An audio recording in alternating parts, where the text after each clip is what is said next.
جس معاشرے میں مختلف رائے رکھنے والے مفکر، دانشور، صحافی جب اپنے موقف کی درستگی کے لیے زمینی حقائق کی کاٹ کر کے پیش کرتے ہیں تو گمراہی پھیلا کرتی ہے۔ پاکستان میں اگر اوریہ مقبول جان جیسا پڑھا لکھا جاہل مکمل جھوٹ کی بنیاد پر اس ضیاء کو اسلام کا مجاہد قرار دے جس نے یہودی ایئر فورس کی پروٹیکشن میں رہ کر 17,000 ان مسلمان مجاہدین کا قتل کیا جن کی جدوجہد ایک اسلامی خطے فلسطین کو یہود کے قبضے سے آزاد کروانا تھی، اوریہ مقبول جان یہ جان کر بھی کہ ضیاء نے پاکستانی قوم کے سامنے کئی بار جھوٹ بولا، اس سچ کو جانتے ہوئے بھی کہ ضیاء اسرائیل نواز تھا، کافر امریکی مفادات کا رکھوالا تھا، قرآنی حلف کی پاسداری نہ کرنے والا تھا، اس کے باوجود اگر اس خائن کو کوئی اسلام دوست قرار دیتا ہے تو پھر وہ خود ایک یہودی گماشتہ ہے۔ ضیاء کے کافر اور اس کے اسلام دشمن ہونے کے بے شمار پکے ثبوت ہیں، اور اگر اوریہ مقبول جان نے اپنی ماں کا ہی دودھ پیا ہے تو وہ ضیاء کو اسلام دوست ثابت کرنے کا میرا چیلنج قبول کر کے دیکھ لے، مگر یہ جماعت کے لاوارث بچے کبھی بھی سچائی کا سامنا نہیں کر سکتے انشاءاللہ۔ اسی طرح سے نام نہاد سیکولر روشن فکر یا خود کو خواہ مخواہ میں سرخے کہلانے والے اس حقیقت کو نظر انداز کرتے ہوئے کہ ضیاء ایک سامراجی صہیونی ایجنٹ تھا، منافق اور جھوٹا تھا، اسلام دشمن قوتوں کا اعلی کار تھا، مگر پھر بھی اس کو ایک مسلمان اسلام پسند قرار دیں تو ظاہر ہے یہ ہوں یا اوریہ مقبول جان ایک ہی مشن پر کاربند ہیں اور جھوٹی معلومات پھیلا کر ایک دوسرے سے بازی لے جانے کی دوڑ میں لگے ہیں۔ ان ہی مکرو ہستیوں کے جھوٹ و مکر سن سن کر پاکستان کی نوجوان نسل کنفیوژن کا شکار ہو چکی ہے۔ جب تک ہماری عوام ماضی میں پیش آنے والے اہم واقعات پر حقائق کی بنیاد پر ایک پختہ رائے بنانے کے قابل نہیں ہوں گے تو پھر مستقبل میں اصلاح کی امید رکھنا بیکار ہے۔ جیسا کہ گزشتہ آڈیوز میں بھٹو شہید کی ناحق پھانسی اور اس کے پیچھے چھپے کرداروں کے بارے میں بات کر رہا تھا، گو کہ میرا نقطہ نظر اس بارے میں عام لوگوں کی رائے سے ہٹ کر اس لیے ہے کہ اکثر اوقات زندگی کا تجربہ کتابی رائے سے مختلف ہوتا ہے۔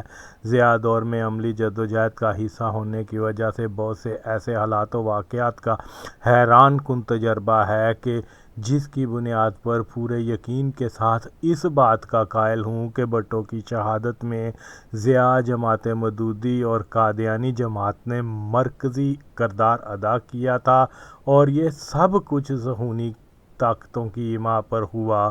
میری نظر میں ضیاء کے اقتدار کا ایک بڑا مقصد قادیانی جماعت کو پاکستان میں پروموشن اینڈ پروٹیکشن کرنا تھا، جس کی چند ایک مثالیں گزشتہ آڈیوز میں دے چکا ہوں، جن کو سن کر ضیاء کی اپنی اولاد کو بھی ماننا پڑے گا کہ ان کا باپ قادیانیوں پر بے حد مہربان تھا۔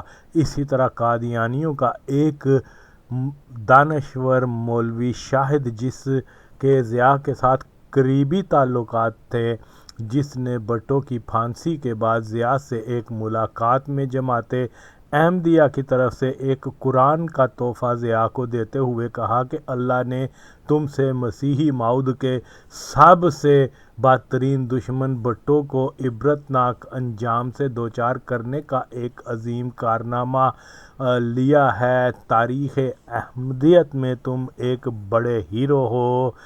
اصل میں قادیانی دانشور کو یہ کہنا چاہیے تھا کہ باطنی ہیرو لیکن ظاہری ویلن۔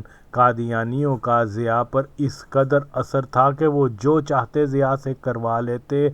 ہمارے ایک بہت اچھے دوست جو پیپلز پارٹی کے زبردست حامی اور رائل ذوالفقار کے رکن بھی تھے، انتہائی پرکشش شخصیت کے مالک، آؤٹ اسپوکن، خوش شکل ہونے کے باعث جن سے مخالف میں کافی مقبول ہوا کرتے، مگر ایک حسینہ تو اس کے عشق میں ایسی مبتلا تھی کہ کچھ نہ پوچھو، ہر صورت اس سے شادی کرنا چاہتی تھی، مگر وہ صاحب شادی کے معاملے میں بالکل غیر سنجیدہ تھے۔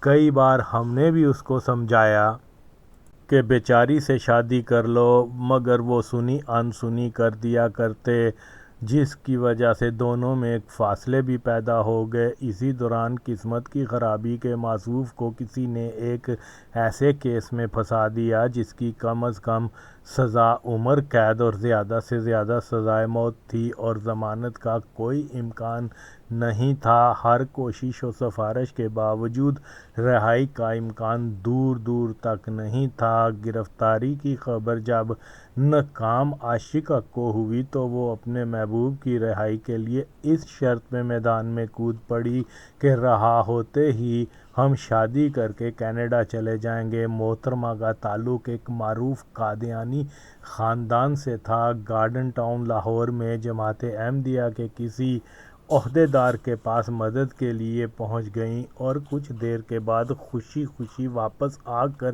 گرفتار شدہ محبوب کے دوست کو یہ خوشخبری دی کہ ہمارے خلیفہ صاحب نے لندن سے ضیاء الحق کو فون کر کے ان کی ضمانت منظور کروانے کا حکم دے دیا ہے۔ بے فکر رہو، اگلی پیشی پہ ضمانت منظور ہو جائے گی۔ اگلی پیشی پر جج نے پولیس کو برا بھلا کہتے ہوئے فوری ضمانت دے دی۔ اب اگر جو کوئی اس واقعے کا گواہ ہوگا، کیا وہ کسی بھی صورت اس حقیقت سے انکار کر سکتا ہے کہ ضیاء اور قادیانی جماعت اتحادی نہیں تھے؟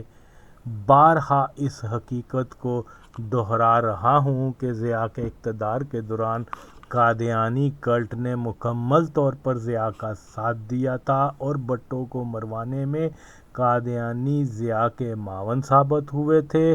جس کسی کو اس بابت شک ہو تو وہ ایک بار کھلے دل سے تحقیق کر لے تو انشاءاللہ وہ بھی اس نتیجے پر ہی پہنچے گا کہ ہاں، ضیاء، جماعت مودودی، دیوبندی، سعودی عربیہ، یہودی اور قادیانیوں نے مل کر اسلام دوست بھٹو کو پھانسی دی تھی۔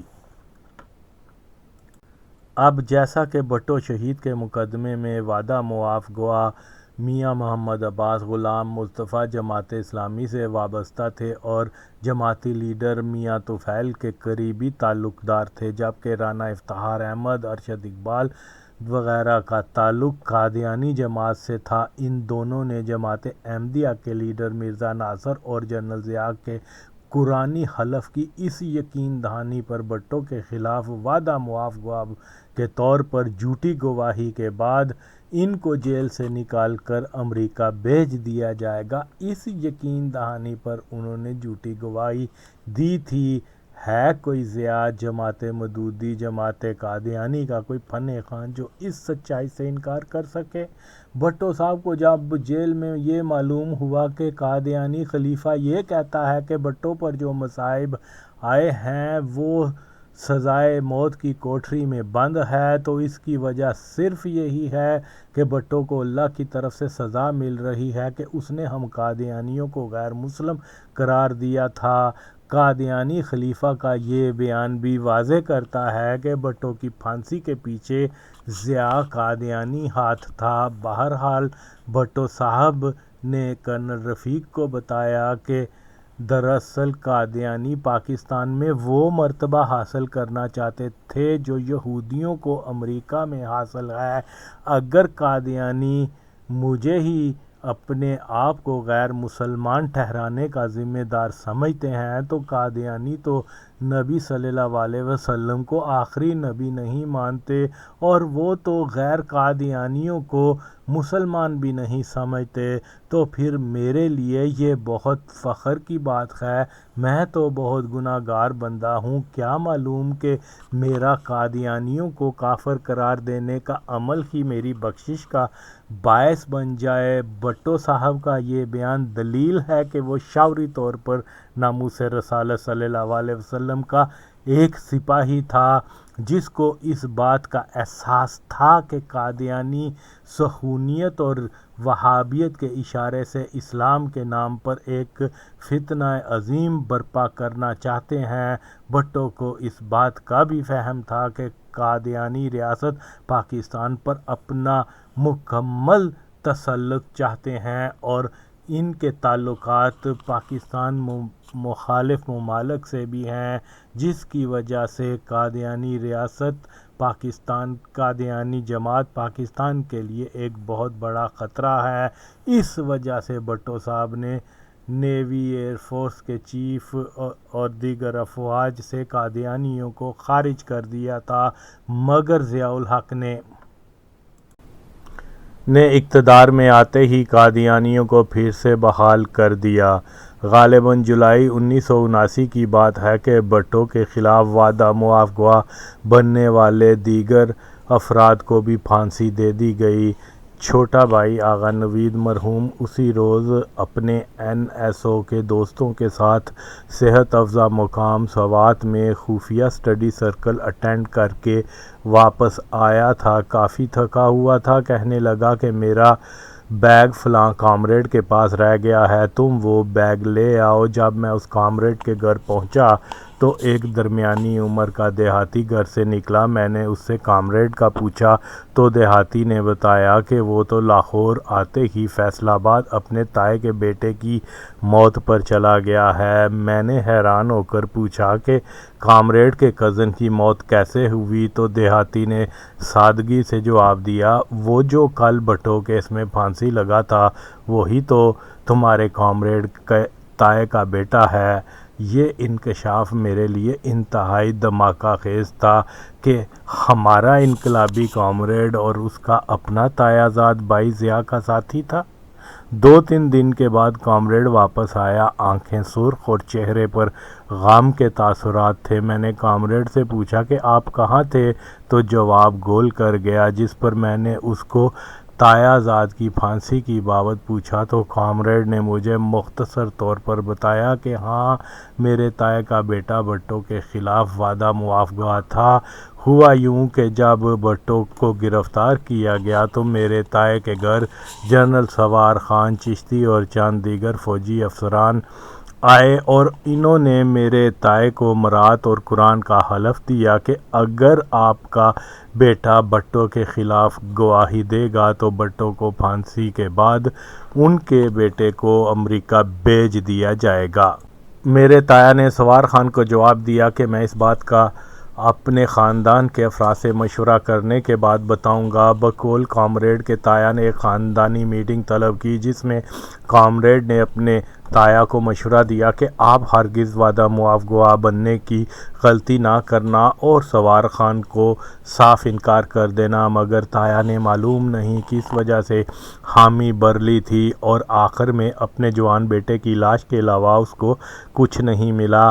میں نے کامریڈ سے پوچھا مگر آپ نے ہمیں اس بارے میں کبھی اعتماد میں ہی نہیں لیا؟ تو جواب تھا کہ دراصل میرے تایا کا یہ عمل کوئی فخریہ یا انقلابی نہیں تھا جو میں اپنے انقلابی دوستوں کو بتاتا۔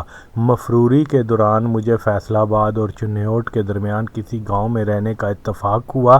جس بندے کے پاس ٹھہرا ہوا تھا وہ بھٹو صاحب کا دیوانہ تھا۔ ایک دن کہنے لگا کہ فلاں چک کا میرا ایک مرزائی دوست تھا، اس کا بیٹا بھٹو صاحب کے خلاف وعدہ معاف گواہ بنا تھا، جس وجہ سے میں نے اس کو یہ کہہ کر دوستی ختم کر لی تھی کہ تم ایک دن بہت پچھتاؤ گے اپنے فیصلے پر۔